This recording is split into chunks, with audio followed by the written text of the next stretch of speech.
Welcome to Android Authority on Air, the original Android Hangout show on Google+. I'm Derek Ross. No, I'm Dan Charlton. I'm Jonathan Franklin. And as you can tell, Scott Anderson is not with us this evening. Unfortunately, he couldn't be here, but he's here in spirit, I'm sure. So let's get started and find out what we're going to talk about this evening. Well, as you know, pretty much the mecca of all Google and all Android things is happening in a few days in San Francisco. It's pretty much Christmas this year it's Christmas in May. And we're going to talk about what predictions, thoughts, expectations, what we want to see or what we think we're going to see here in a few days from Google at IO13. Then we'll find out that Bill Gates thinks that we're frustrated, and that sucks because we can't create documents on our Android devices. That he thinks we can't, so we'll talk about that. We got some app updates as usual. We're going to yell about some carrier stuff. They're doing LTE, because they've been doing that forever now. And we'll hit some devices. We're going to talk about some cool root stuff. I have CM 10.1 on my HTC Droid DNA, and we'll talk about some patents. So let's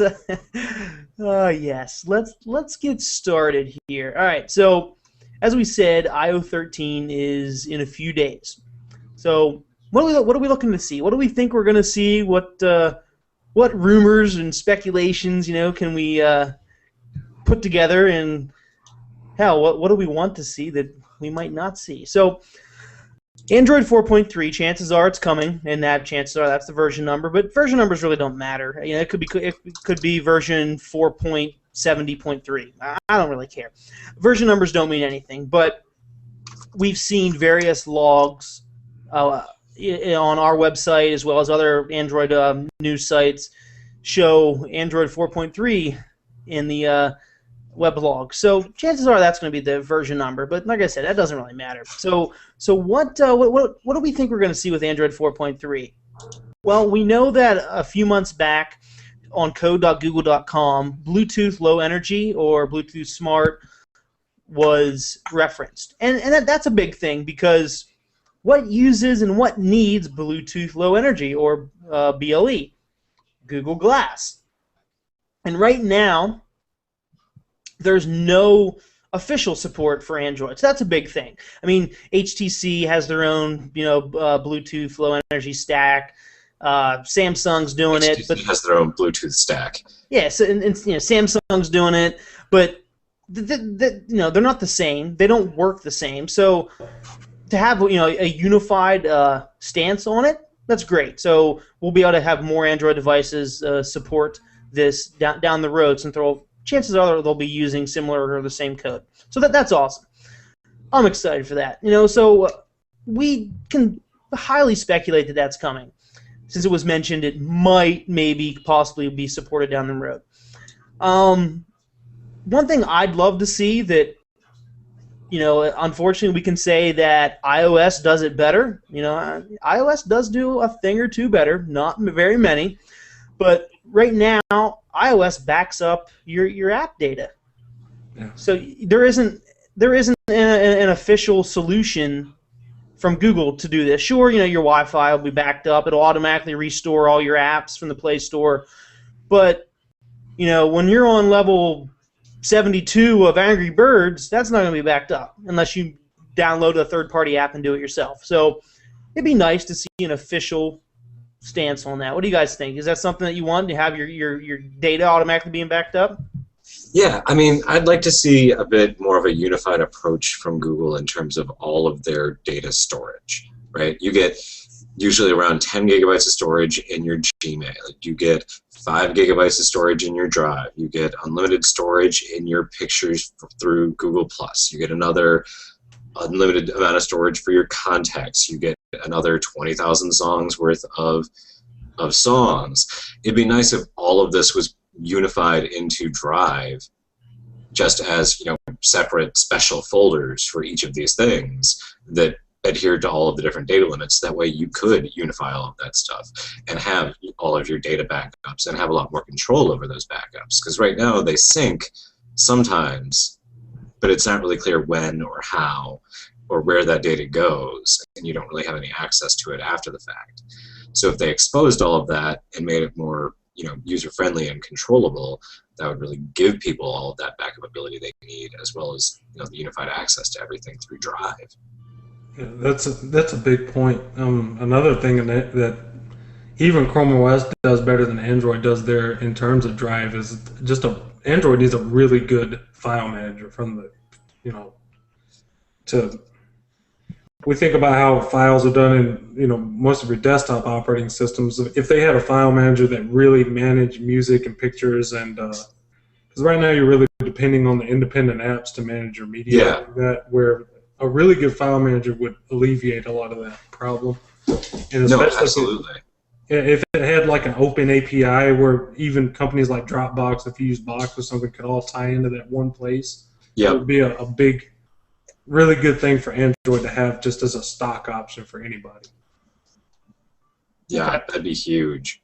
All right, so Android's huge. Obviously, we have no clue what's coming, what awesomeness is going to be bestowed upon us, but we do know something. So we do know that an Android gaming center is coming. There's a million signs out there. Google hired a gaming industry bigwig, and his title on LinkedIn was Android Play Studio, head or manager, for a while, and then it got changed. We've seen leaks from the My Glass app that had all sorts of code referencing Google games, thanks to Android Police's amazing APK teardowns.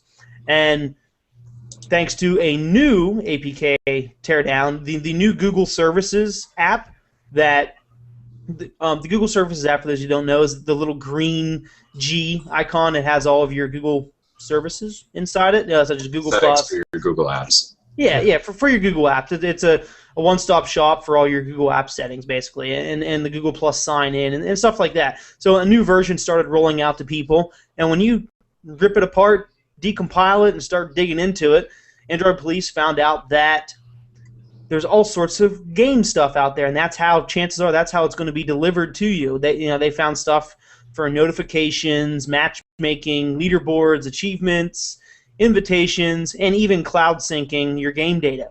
So that's kind of what we were talking about, but it's another way to do it. So if it's not a game, well, you can't sync it. So anyways, we still do need some type of app backup to the cloud. But so we've seen multiple leaks, speculations about games. So we know there's something coming around a Google Game Studio, a Google Games Play Games, but there seems to be something missing. So a piece of the puzzle, we see everything lining up in a row surrounding something, but it's not complete yet. So is it going to be a separate app? Is it going to be a piece of hardware? And that brings me to the next speculation that I have, and that we have here at Android Authority. We think there's going to be a Google TV reboot. I don't know what to call it, so we'll call it that. Feel free to call it anything. I think we can call it a new platform, right? Isn't there an I/O session titled "The New Google TV Platform"? Well, yeah.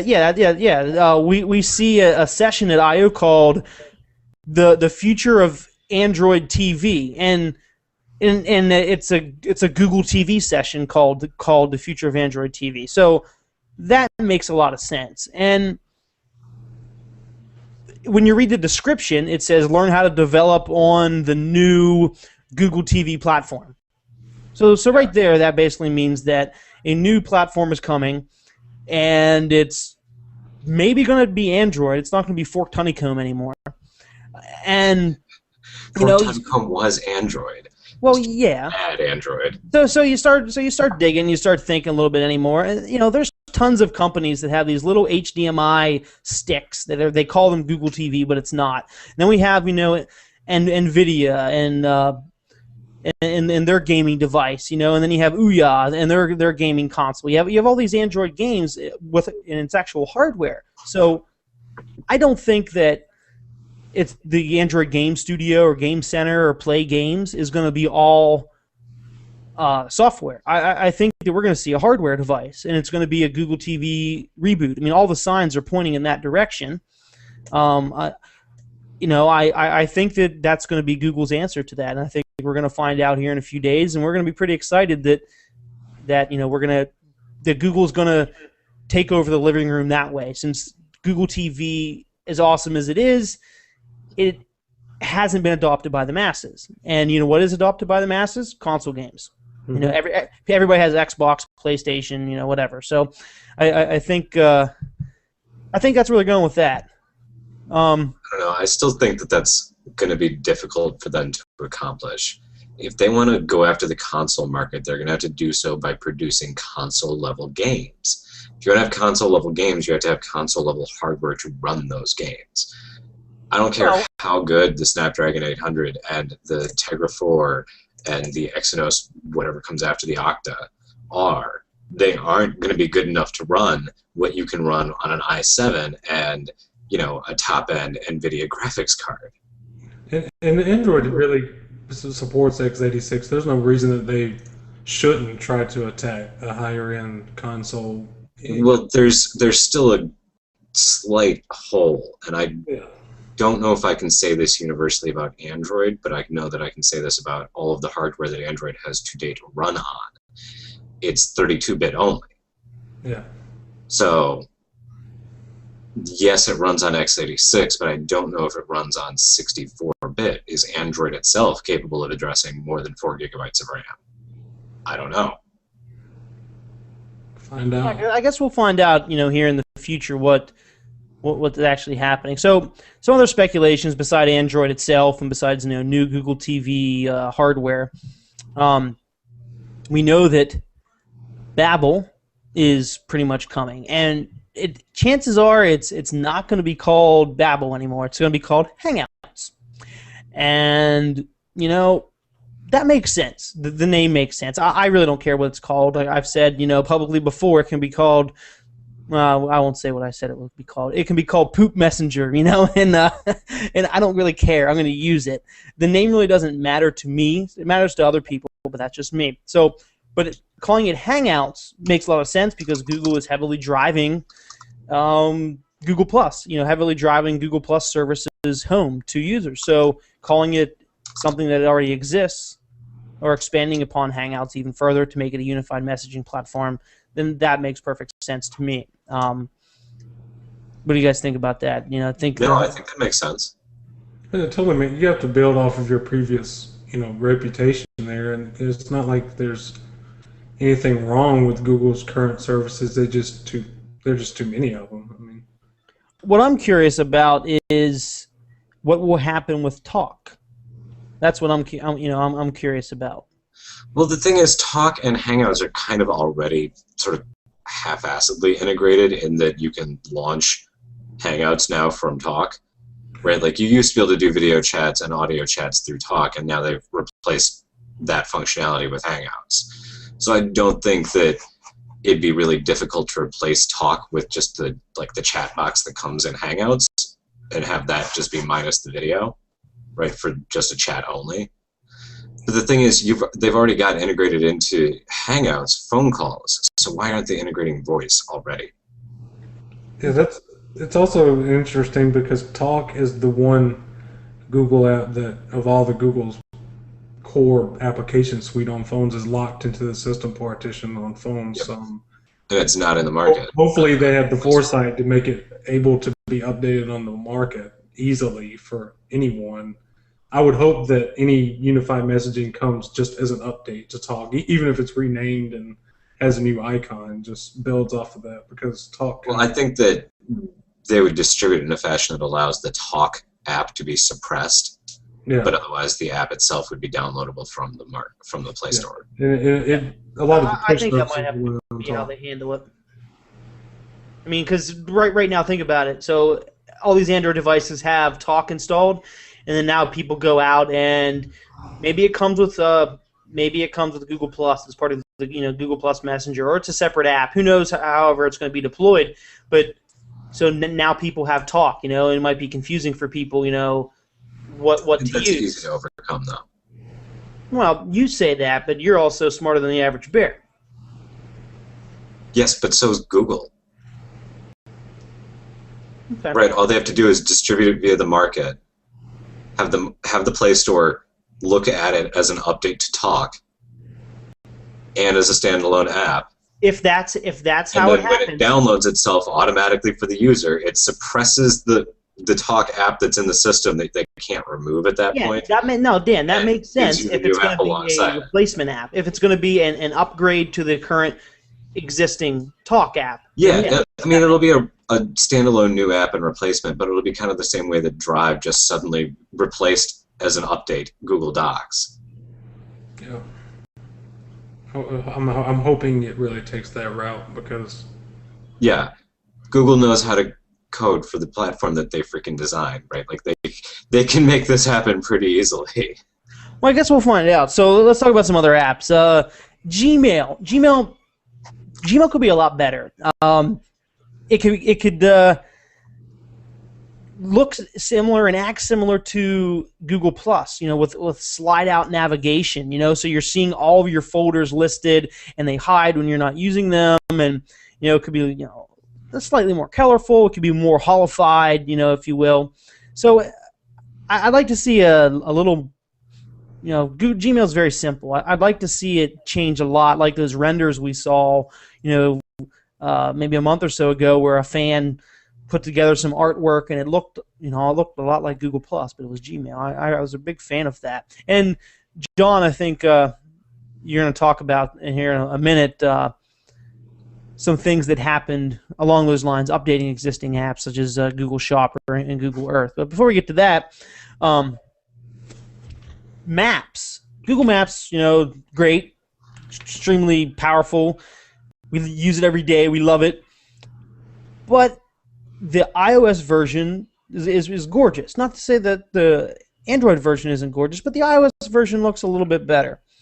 So maybe we'll get a more hollow-esque, a more hollow design with Maps. I'd like to see some type of updated design with it.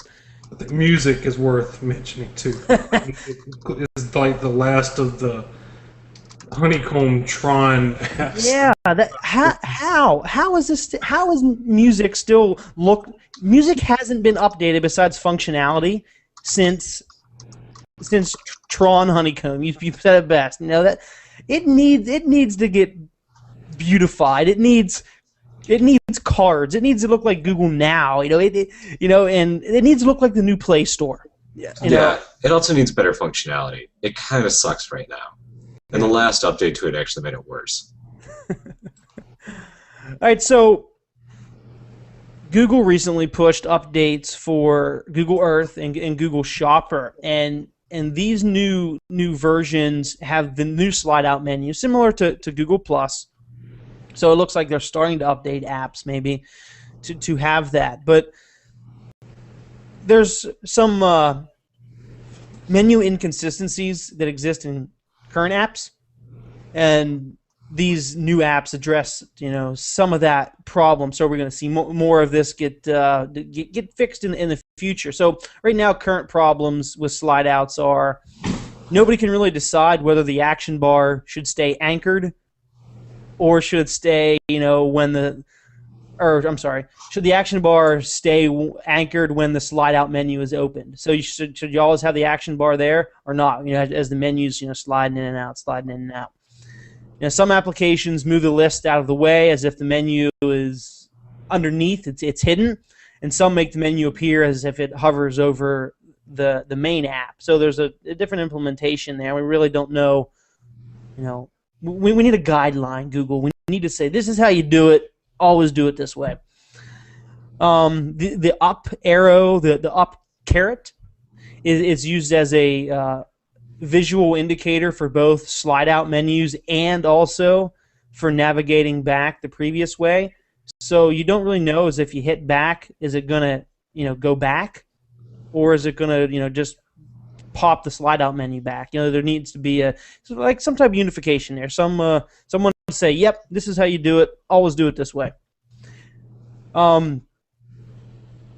So the solution to get rid of some of these inconsistencies, Google pushed an update, like I said, to Earth and to Shopper that showcased a 3-line menu icon similar to what you see on websites and also the Chrome overflow menu. You see that I'm just holding it up on my screen. Yeah, let me. All right, so those of you watching right now, John, hold that there for a minute. Let it focus. Yeah, it's really. I mean, it looks just like the what they changed the Chrome menu to after the wrench. It's exactly a line menu that looks just like the Action Overflow too. It's pretty. Yeah, that I think you said it best. It looks like Chrome. It looks like Chrome. And that means that there's a menu under there. And if you slide it, there's a subtle little animation that actually makes the menu appear almost like the 3 dots smaller to indicate that it's really cool.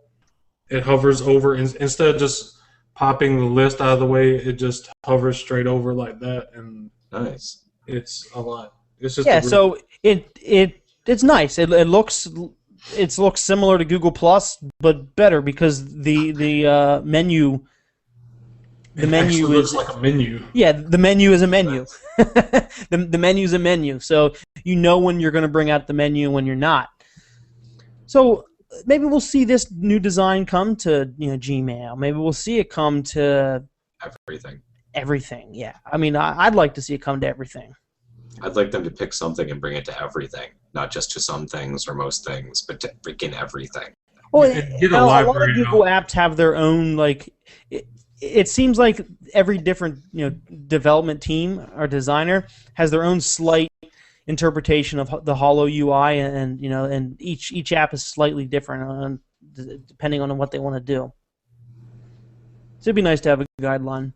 Yeah, I hope they put a library out for developers to take advantage of this, like the day that they show these applications off, because it needs to be, you can't fix Facebook and other ones like that, but you can at least get your other developers on board for one thing. So let's move on here. Besides apps, what else are we going to see at I/O?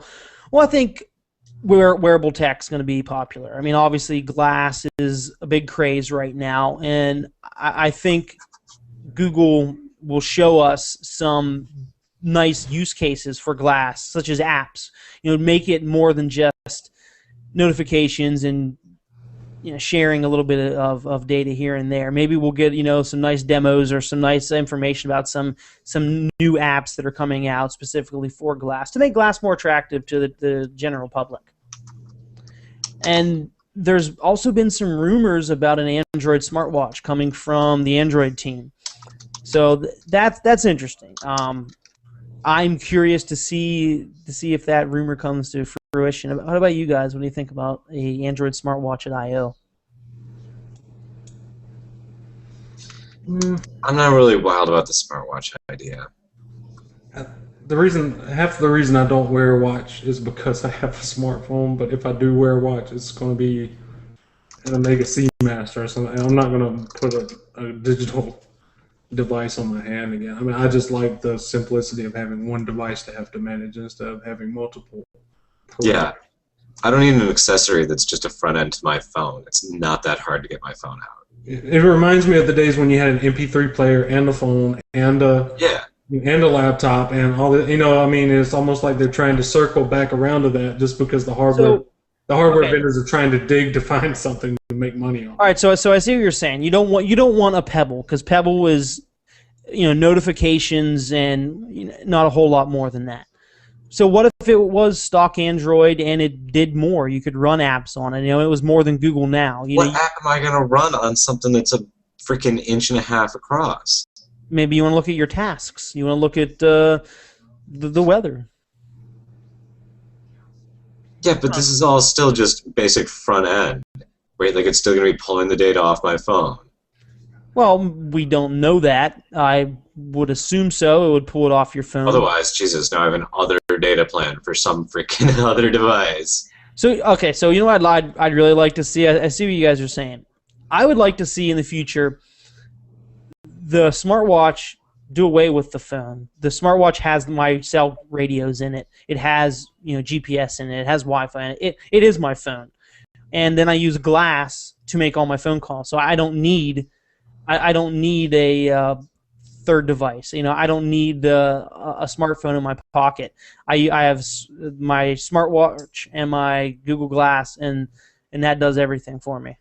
See, and like, what I'd like to see is one device that's potentially not a smart anything, like not even something you can interact with necessarily, just a box that you carry with you that is your computing device for everything. And then you have your watch and your glasses and your tablet and your phone, or really not even the phone because you'd have headphones through the glasses, but your computer and everything else just runs off that box by proximity.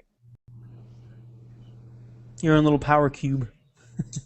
Yeah, and so you're always working on the same data. It's always unified because everything else is just a terminal. It's just a front end for it.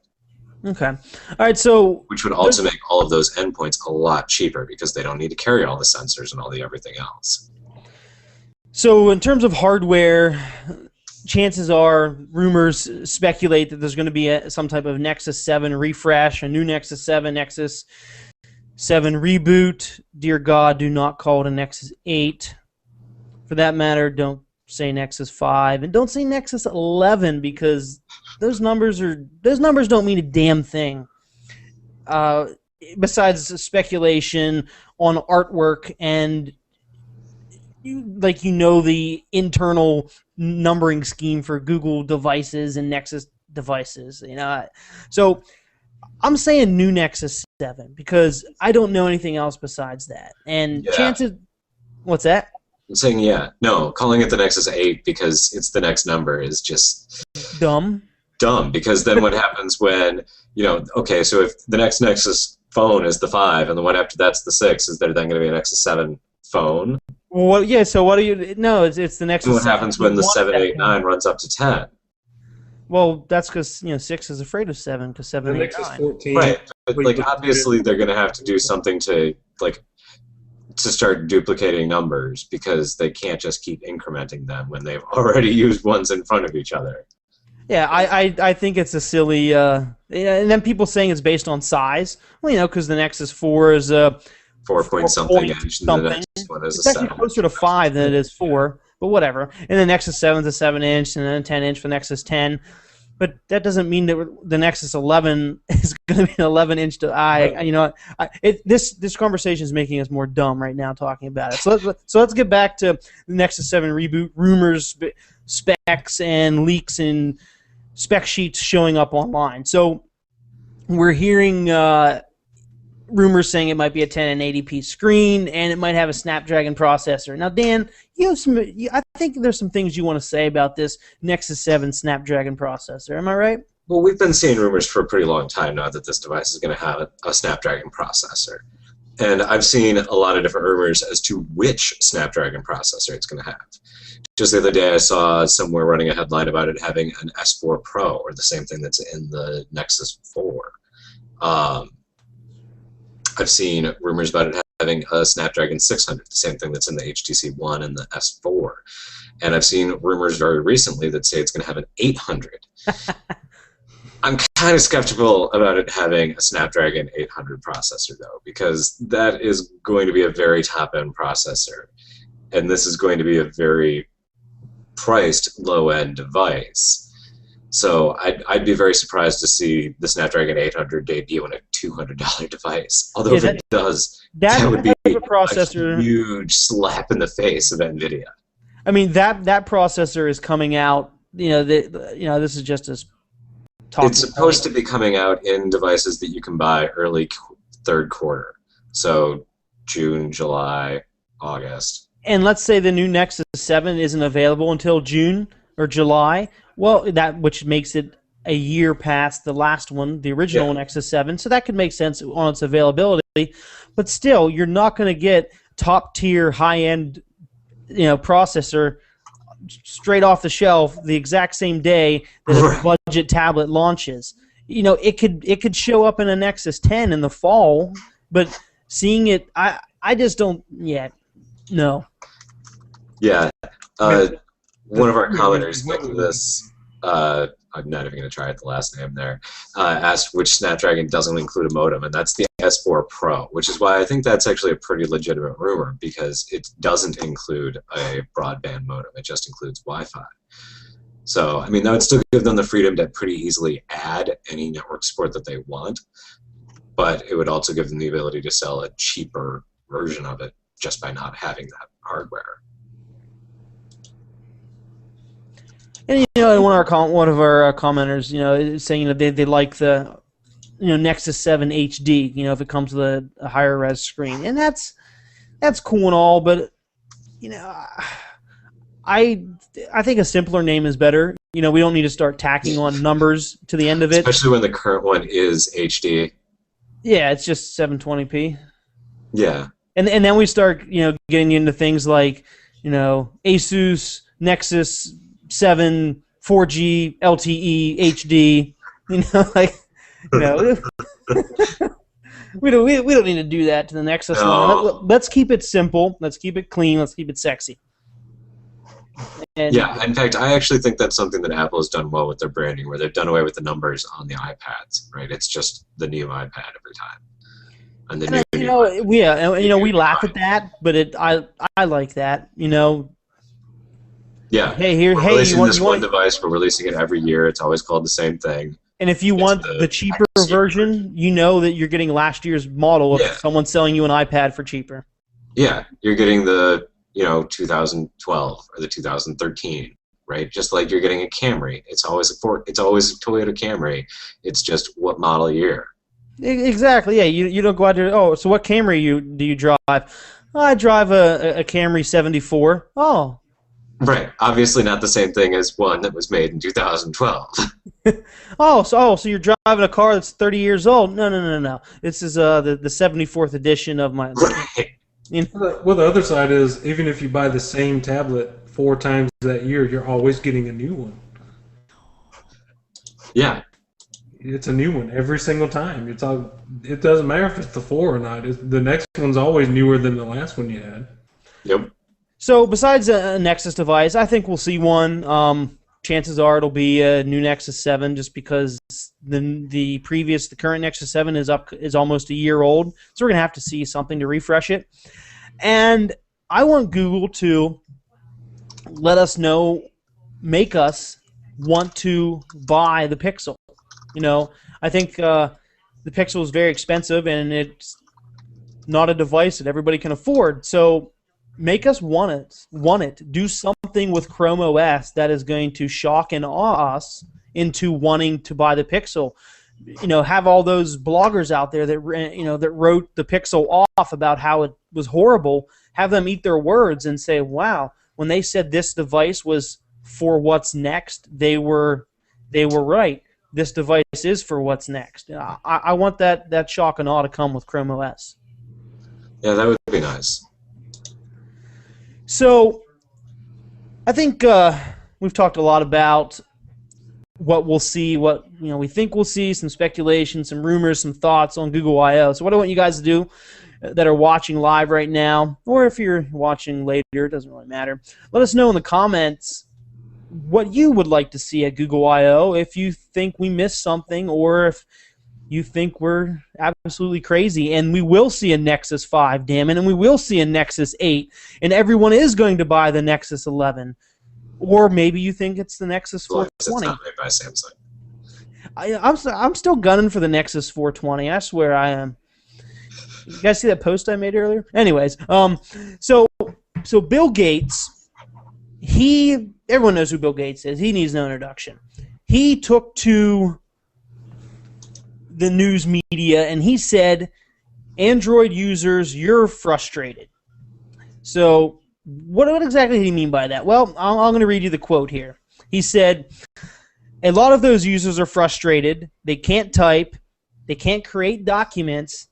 They don't have Office there. So we're providing them with the benefits of something they've seen and made that a big category, but without giving up what they expect in a PC." A little bit later, he goes on to say, Windows 8 is revolutionary in that it takes benefits of a tablet and the benefits of a PC and it's able to support both of those. So if you have Surface, all four of you, Surface Pro, you've got that portability of a tablet and the richness of a PC in terms of the keyboard, Microsoft Office, and of a PC.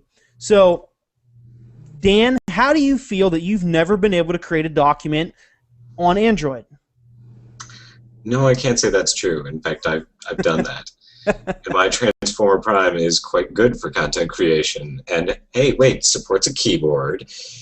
It doesn't necessarily support Microsoft Office, but it supports formats that Microsoft Office also supports. So, such as Google Drive, right? Google Docs, right? It's interoperable with Microsoft Office. It's not necessarily a full replacement. I can't do things like PowerPoint or Visio or a lot of other.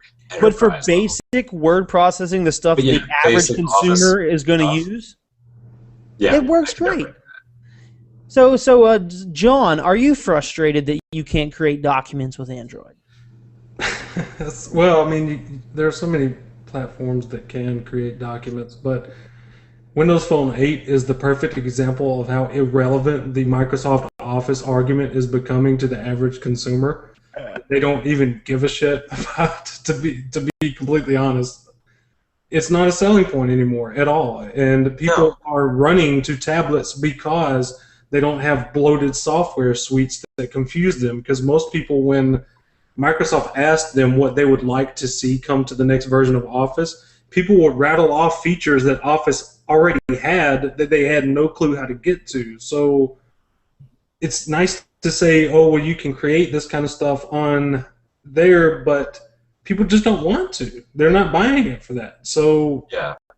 They're buying it so they can read the emails, not so they can write the 5-page report. Yeah, they're going to do that. They're going to sit down. Think about how many features Excel has, or Word has, or PowerPoint has. They are loaded with an insane amount of features. Now think about how many features you actually use on your day-to-day basis. The average everyday functions can be done in Google Docs and Sheets and Slides. And well, the other thing is it's pretty easy to break the capacity of Google spreadsheets. Yeah, and Surface is pretty. Surface is a decent compromise there, but it's not a laptop. I'm sorry, but the keyboard is not a laptop keyboard. It is not the same. It doesn't feel as good. If I want to do a lot of typing and a lot of creation, I'm getting a laptop or a desktop to do it. I'm not doing in-betweener that's not as good as one or the other at doing, and people have shown with devices like the iPad or Android tablets or phones that they're willing to pay for simpler devices that are catered to a singular purpose. People are willing to shell out money if it does that in a really good way. Yeah. So it's not. I think James Williams, one of our friends here on Google Plus, said it best a while ago when talking about Windows 8 and Surface Pro. He said that it doesn't do either of the functions that that it can do very well. It's like a half-assed tablet and a half-assed desktop in one. It can't do either one great, but it can half-ass each one of them. Yeah, they overreacted to the problem and half-assed it at the exact same time. All right, so Android users that are watching and listening, are you frustrated that you can't create documents? Do you need Windows 8 to come in and save the day? Is Windows 8 the revolutionary product at the end of the tunnel? Let us know in the comments. I mean, don't get me wrong. I actually like Windows 8. I just don't think that it's any kind of a huge step forward. So, John, we have some apps that got updated, and without boring us into the ground, let's talk about some of these apps. IO13, since anybody that may be going in the upcoming week, you'll probably be interested in getting this one. You can scan attendee badges via NFC. You can schedule changes immediately. They're immediately synchronized between all of your devices. You have a lock screen widget for viewing your agenda on the go. You have vector-based maps. You have dedicated HDMI output for live streaming. Automatic Wi-Fi setup for attendees. That one will probably be very nice. There's an offsite attendee mode for live stream only viewers.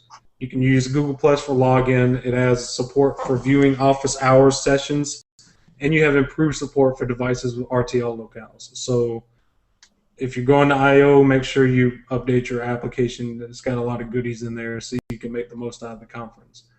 Spotify got a pretty significant update, with the biggest one being that you can filter and sort out your playlists and tracks better alphabetically, A to Z or Z to A. It also remembers what you were listening to the last time you logged out. Another one is Viber, which is a kind of instant messaging application, and it got a very major, very good-looking holo redesign. So if you're, part of the community that uses Viber for doing messaging over data, that one's definitely worth looking into. Okay. All right. I haven't tried Viber yet. I've heard a little bit about it, but I don't honestly know a lot about it. I want to try it one of these days. I can't get excited for messaging solutions that require you to have to spam your friends and ask them to join. Yeah. Well, yeah, that's why I never got into WhatsApp, because it's only as cool as the 6 people that that use it. So if I'm not going to go out there and beg everybody I know to use another app, so that's what I'm looking forward to Babel. So Dan, carriers, they do all sorts of cool stuff, right? Yeah, so AT&T's been doing a lot lately. They've launched LTE in some 16 more markets, so a pretty big expansion on their LTE footprint, trying, of course, to catch up to Verizon.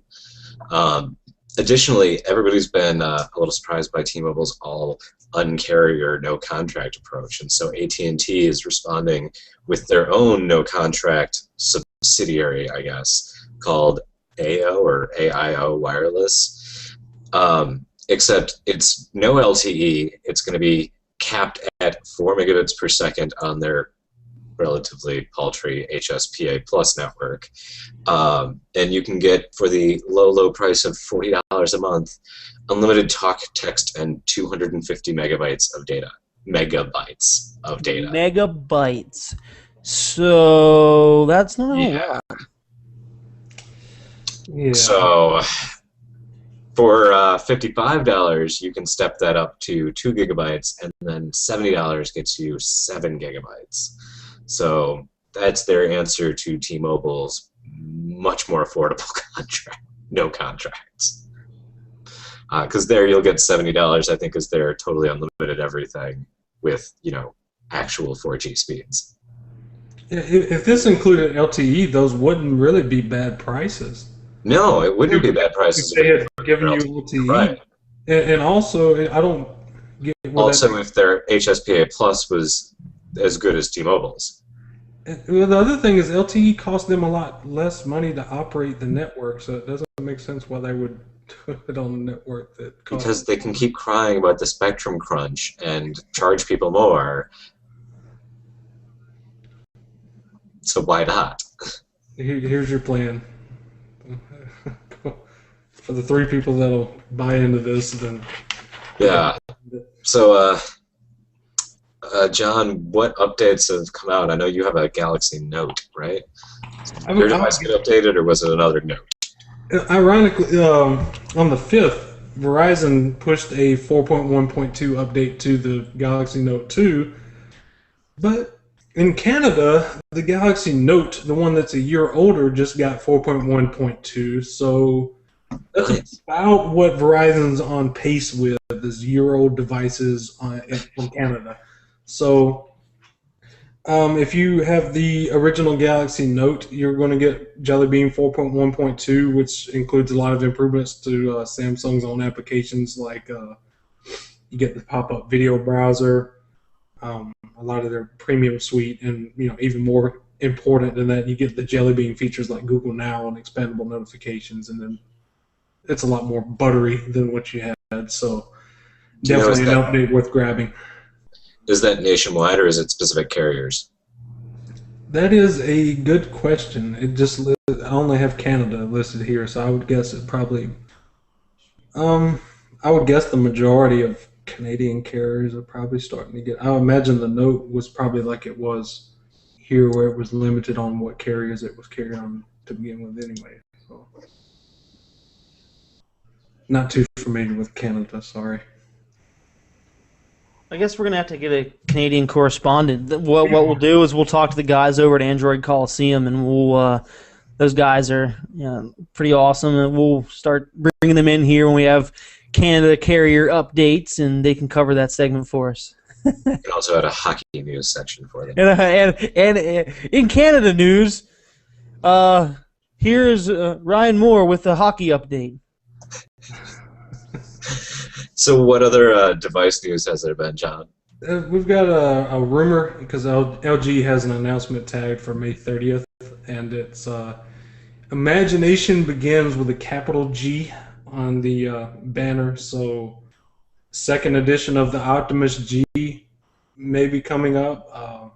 It'd be interesting to see what they have to announce, because the Optimus G Pro is a very competent device now, so it'll be interesting to see what they're... yeah, and the G2's had some pretty monster spec rumors with a Snapdragon 800 and a 1080p screen and a 13 megapixel camera and all of the other bells and whistles that you can imagine. Yeah, the LG's really jumped on getting the hardware out quicker than a lot of other... yeah, and that helps a lot in this market. Mm-hmm. On the root, for rootin' and rhyming, Paranoid Android, chat heads, multi-window support. This is their edition of it called Halo. If you haven't seen the YouTube videos on that, definitely look around and find it, because it's really cool how they do it. This is what they consider to be how you do multi-window on Android. It's available for every single application as a notification replacement, and it's very similar to Facebook's chat heads, where you can move it around anywhere on the screen. You can be in the middle of a game.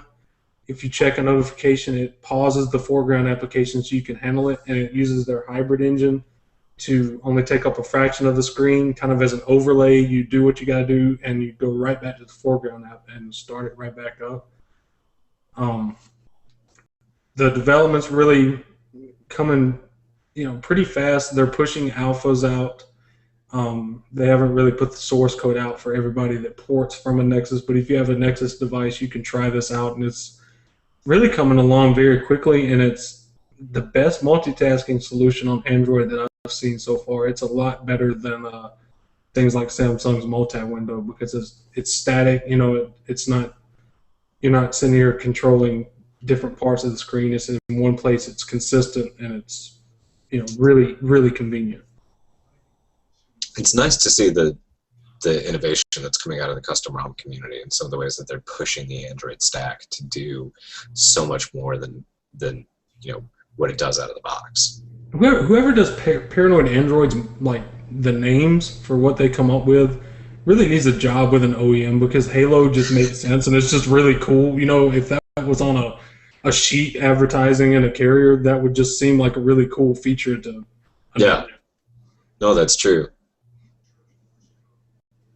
So in other rooting news, CyanogenMod 10.1 has rolled out RC1 to some 40 devices, and RC2 is now starting to roll out as well, or I guess soon will be rolling out. This is really very, very ridiculous. They're basically pushing a release candidate release so that way they can have one out before Android 4.3 or 5.0 or whatever new version it is comes out on Wednesday. Yeah. Wednesday. They've been working on 10.1 for 6 months now and are finally getting a release candidate. And I get it. They support some 40 devices, and that's ridiculous. I don't think anybody else supports that many devices. Right? Like, I'm not trying to knock how hard that is. I've worked on CyanogenMod projects in the past. I totally understand what it takes to get all of these devices merged in and working together in one code base. It's a pain. But that's also made worse by all of the extra stuff that CyanogenMod does now. They used to be a lot more streamlined and simple, and it was a lot more about getting more and more devices to support basic, almost straight up AOSP support with some very light modifications on top. And they've gone very much the same way that a lot of the OEMs have, where it's such a heavy level of customization that it takes so long to update it for all of these devices. And so as they keep trying to support more and more, it's just going to slow things down more and more. I mean, seriously, pushing out an RC just in time for the next version of Android to come out, like, what, you didn't know there was going to be another version of Android? Google has said for quite some time, one release every 6 months, 2 per year. Right? Like, this isn't news. They haven't kept people in the dark about it. They've been saying it for years. Well, CM9 and CM 10.1 also hit their final release stage a few days before, or the same day that. This is becoming a habit for them. I forget what it was, but the day it must have been when 4.1 came out. So it would have been CM9 finally hit stable the day of IO last year, because nobody believed the new version of Android was coming out, and then the day that it came out, CM9 became stable, I remember. But now it was stable for a while. Don't get me wrong. You know, there might have been a bug or two, and they wanted to clean up as many bugs as possible before saying it was stable. And I'm sure that's the same way that it is now. You know, it's stable enough. There's a bug or two that it isn't a showstopper that they were just trying to, tweak here and there. Yeah, but you know what? CyanogenMod used to be the cutting edge of the custom ROM community, and when they're struggling to put out a release candidate, not even a 10.1 release, but a RC 2 days before I/O. Yeah, I think there's really a market. You remember OMGB and what was rumored to be OMX. I think there's a market for a ROM like that now that's just straight up from source Google. Compatibility modifications only. And I think I think this is why Paranoid Android. Remember, we had them on the show a few months back. That's why they switched to their own fork, because waiting for CyanogenMod becomes such a pain now. Yeah, they didn't want to deal with their bugs, and they didn't want to wait for nightlies to become stable and release candidates and monthly builds. They didn't want to do that. They wanted to do their own thing. So now they're based off AOSP, and they're tearing shit up. I mean, they're doing a lot. They're doing the most innovative things out of any custom ROM right now. No, I have to agree. And I mean, I don't want to sound like I'm dissing the CyanogenMod devs, because they do a lot of really hard work, and I'm friends with a lot of those developers, and I'm not saying that they aren't working their asses off. They are. But I think that if they had some better project management and some better organization in terms of the way they control the process, broke out some of the customization, abstracted that away in terms of development, not just in terms of abstracted in code, but the actual management and life cycle of it abstracted away from the rest of the ROM development, they could move things along a lot smoother and a lot faster. Right? You don't need to have your entire ROM at a release candidate stage because this one app isn't done everywhere. That sounds like the ROM's fine, it's just this one app that's not yet ready to RC. So don't release them at the same time, right? You don't need to. Either way, CM does amazing work. They do. They absolutely do. It would be nice to have things hit stable faster, but there's always things such as running unofficial, unstable builds on your phone, such as the HTC Droid DNA, which today finally got a working camera. So I actually flashed it on my phone for the first time. We've had a bastardized ROM, and I'll call it that because that's what it was for a long, long time. But there was no sound, or the sound worked, and then you could make a phone call, but phone calls sound didn't work. And slowly it's been getting more and more and more stable. And finally today, Chad. You remember Chad from the HTC Incredible days, Dan? Yeah. Well, he got the DNA. I'm going to say 2 months ago. And he basically said, all right, I'm not messing around. We're getting you guys a stable ROM. And he just been busting his ass. And he got camera working today. And you know what? I can take pictures, front-facing, rear. I took like literally 100 photos earlier just trying to break it. I did get a camera force close. I rebooted and it was fine. But, I don't normally take 100 pictures in a day. So I'm happy. And it's AOSP, and it's AOSP for my DNA. I like this phone now.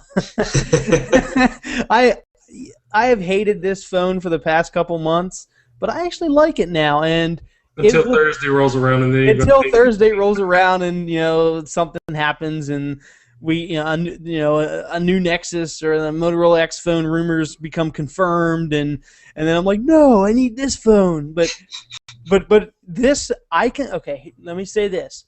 Now that the DNA has CM10.1, this can safely last me until I get the next phone. Because I was getting scared. I didn't know what I was going to do. I can't. I didn't know what I was going to do. I couldn't go to a Samsung TouchWiz phone. I need AOSP or a phone that supports AOSP based ROM. So now I'm happy with this phone. Mwah! I love this phone. It can make it. Well, I can make it last. Maybe I don't love it, but I can make it last until the X phone or some. Who knows, whatever comes out. Even if I'm still hopeful that the X phone comes out on Verizon. Anyways, enough rambling about me. Dan, anything patent worthy this week to yell about? Yeah, so the FTC and the DOJ have been taking comments on patent trolls, basically. They call them non-practicing entities, or NPEs, a nice happy acronym. But that's a term that Newegg, for one, doesn't really think applies. In fact, they wrote in a brief and said, no, these are patent trolls, and it went pretty into detail about why they are trolls and the definition of the word troll and how what these companies do is exactly that, and then proceeded to call them trolls throughout the rest of the brief. I mean, it was a pretty well-written brief beyond just the troll part. Like they raised some very good points and really were expressing why patent trolls are not just making it hard for the likes of Samsung and Google and HTC and Motorola, but for Newegg, because some troll has some obscure patent on some piece of some web technology and then runs around suing people like Newegg for having it on their website, as though all of Newegg's profits is because of some button somewhere on one page of their website. And so they have to defend themselves or else settle because it's cheaper than trying to defend themselves. And this isn't the way the company should have to do business. And I, for one, agree with Newegg. So hopefully the FTC and the DOJ start listening to all of these companies that are writing these briefs and do something about the problem. Meanwhile, in the Apple v. Samsung case, Google, along with Red Hat, HTC, SAP, and Rackspace, are trying to file an amicus curiae brief in the case. Apple, unsurprisingly, has opposed it, complaining that Google is an interested party, which on the one hand is kind of true, but on the other hand, Apple has been very careful up to now to exclude Google from its legal underhandedness. So it's interesting now to see them jumping out and saying, no, wait, Google is an interested party here. They're essentially, in their filing, they equate Google to a co-defendant. So it's a little interesting to see Apple take that position. The other problem there, though, is even if you take Google off that list, HTC is the only other company that has a hand in the mobile software business at all. Rackspace, SAP, and Red Hat aren't making mobile phones or mobile operating systems. So the brief is still going to come in, even if Google's name doesn't end up on it. So Apple's kind of wasting their time on opposing it, but they like to do that a lot. And really, other than that, there hasn't been a whole lot of patent news in the last week or so. Well, that's good. The less patent wars, the better. Yes. It's honestly like a segment we have to report on, but we don't want to. I wish. We want there to be no news. Yeah, exactly. Well, yeah, we want the last news to say, okay, this State Department, Justice Department ruling is going to alleviate all patent trolls and fix everything. No, I want to see the appeals courts hand down rulings that say, stop acting like petulant children and go see our binding arbitration. Deal with it. Fucking negotiate a contract and sign it. Okay, so I think that wraps up for the week. So remember, a few days from now, Google I/O, all sorts of candy is coming your way. If you want to check out the sessions, you're not sure, when a session is airing you're interested in, you can download the Google IO13 app, and then you can go ahead and browse all the sessions and go and add them to your schedule. So even if you're not going, like me, like Dan and John, we can go ahead and create a schedule of what sessions we want to watch and build our own schedule. So I would say if you're a big Android fan, big Google fan, or you just want to know what the hell's going on, feel free to do that. And then we will be back next Thursday on time to recap everything and hopefully sing from the heavens about the awesomeness that happened the previous 3 days. So feel free to check us out on SoundCloud.com/Android Authority, YouTube.com/Android Authority, as well as Facebook.com/Android Authority. .com/Android Authority. We're also on YouTube. I already said YouTube, didn't I? Yes. See, Scott normally does this. I'm messing it up. I always say, Google Currents. I always say, hey, Scott, why don't you check us Radio. out? So we're on. Yeah, hey, I set up Stitcher Radio. I know we're on there. So Stitcher Radio, we're on there. We're on Miro. We're pretty much everywhere. Currents, and we have our own app. We've had it for a few weeks now. It's pretty awesome. If you don't want to use Currents and you just want to have your own Android Authority app, check it out. And we will see you next week.